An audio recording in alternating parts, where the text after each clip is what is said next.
Bonjour à toutes et à tous. Dans l'actualité aujourd'hui, la situation sanitaire, vous le voyez sur ces courbes, les indicateurs épidémiologiques grimpent à nouveau en flèche depuis quelques jours, une quatrième vague qui progresse beaucoup plus rapidement que les précédentes. Le taux d'incidence en Vendée est aujourd'hui de 80 cas positifs pour 100 000 habitants contre 45 vendredi dernier et seulement 6 au début du mois. Et c'est dans ce contexte que le Premier ministre Jean Castex s'exprime à la mi-journée pour détailler le projet de loi du pass sanitaire. Ce dernier entre justement en vigueur ce mercredi dans les lieux de culture et de loisirs, réunissant plus de 50 personnes. Salles de spectacle, musées, sites touristiques, casinos, expositions, piscines, salles de jeux ou encore parcs d'attractions sont concernés. Et parmi les événements qui devront faire appliquer ce pass sanitaire, le mondial de football de Montaigu. Le tournoi a déjà été annulé l'année dernière, puis reporté cette année de Pâques au mois d'août en raison des restrictions sanitaires. Une compétition qui a par ailleurs dû être redimensionné. Le challenge masculin ne verra que 2 équipes s'affronter. Des équipes internationales féminines sont tout de même attendues. Mais désormais, pour assister au match, il faudra se munir de son pass. De toute façon, ce sera une obligation puisque aujourd'hui, le pass sanitaire va être institué, je crois, fin juillet, début août. Donc pour notre manifestation, les spectateurs et nos bénévoles, donc de toute façon, pass sanitaire ou test PCR ou vaccination. C'est une volonté de continuer le tournoi parce que pour nos bénévoles numéro 1, pour les partenaires, tout ça, on n'avait pas anticipé, on a anticipé beaucoup de choses, mais les difficultés actuelles, on ne les connaissait pas bien sûr. Mais de toute façon, c'est pour revenir à Pâques, bien sûr, dès le 49e tournoi, Pâques 2022. Et pour éviter que certaines personnes ne puissent pas avoir accès à leurs établissements en raison de ce pass sanitaire, certains professionnels s'adaptent par rapport aux indications du gouvernement. Au Sable d'Olonne, le cinéma Le Grand Palace va ainsi diviser en 2 sa programmation et proposer des séances pour 49 personnes au maximum, soit une place de moins que la jauge requise pour le pass sanitaire à partir d'aujourd'hui. Écoutez les précisions de François Le Suisse, le gérant du cinéma. Les modalités, elles sont assez simples. On avait le choix entre des jauges à moins de 50 personnes et on n'avait pas à contrôler les passes sanitaires, à trier nos clients ou choisir le fait de trier nos clients en contrôlant les passes sanitaires valides et d'avoir des jauges à 100%. De 10h à 11h, tout le monde peut venir dans la limite de 50 personnes. De 14h à 21h, c'est limité aux détenteurs de passes sanitaires valides. Et c'est dans ce contexte de rebond rapide de l'épidémie et de mise en place du pass sanitaire que le Vendée Beach Tour débute sa tournée estivale. Depuis lundi, des médiateurs de lutte anti-Covid sillonnent le littoral vendéen pour sensibiliser les touristes. L'opération va durer jusqu'à fin août. Des membres de la Croix-Rouge et de la Protection civile répondent aux questions, réalisent des tests antigéniques et effectuent le contact tracing des personnes positives. Exemple lors de la première étape à La Tranche-sur-Mer, Pierre Dalicieux. Est-ce que vous êtes intéressé par des autotests? On donne gratuitement les autotests et vous les faites chez vous avec une notice.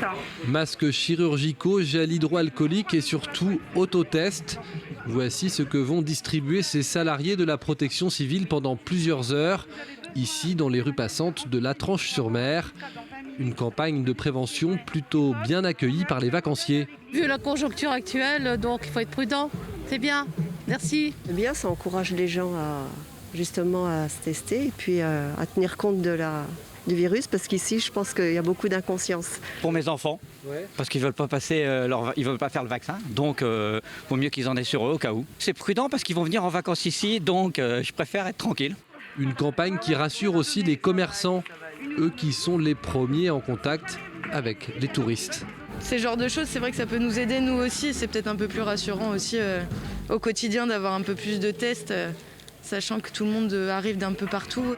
Des autotests qui ne permettent pas malgré tout d'obtenir le pass sanitaire. Pour ça, il faut faire quelques mètres pour se faire tester par les équipes présentes et attendre les résultats au bout d'une quinzaine de minutes. Je suis animatrice et je vais aller au zoo jeudi, donc il me faut un test pour rentrer au zoo tout simplement. On est en vacances, on se fera tester, on se fera vacciner en rentrant à notre domicile d'ici 15 jours, 3 semaines, donc là c'est pour le pass sanitaire simplement. On était parti sur le fait qu'il en fallait peut-être 4 heures ou 12 heures avant d'avoir un résultat.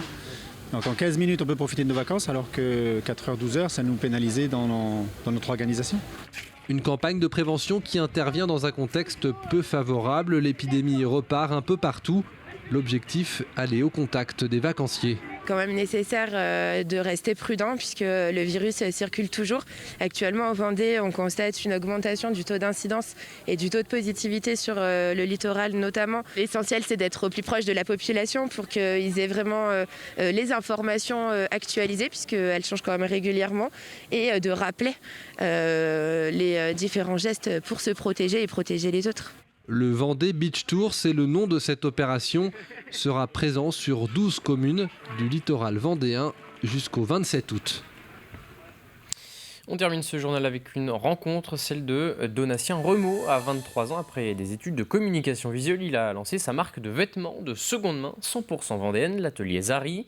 Il récupère ainsi des vieux vêtements et leur redonne vie en les customisant selon son univers graphique, inspiré de la culture japonaise ou des cartoons du XXe siècle. Portrait signé Alix Lanos.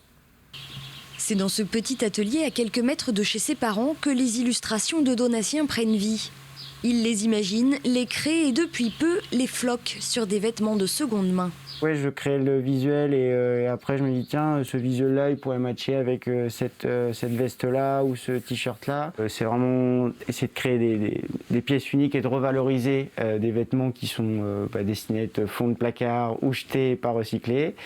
Avec mon univers graphique qui est très coloré, avec beaucoup de typographie, de petits personnages que j'essaie d'humaniser. Un univers graphique qu'il affine pendant ses études de communication visuelle à Nantes, puis à Londres, et incarné par ce petit bonhomme à moustache, devenu sa signature. Et sous le masque, il y a une moustache ou pas?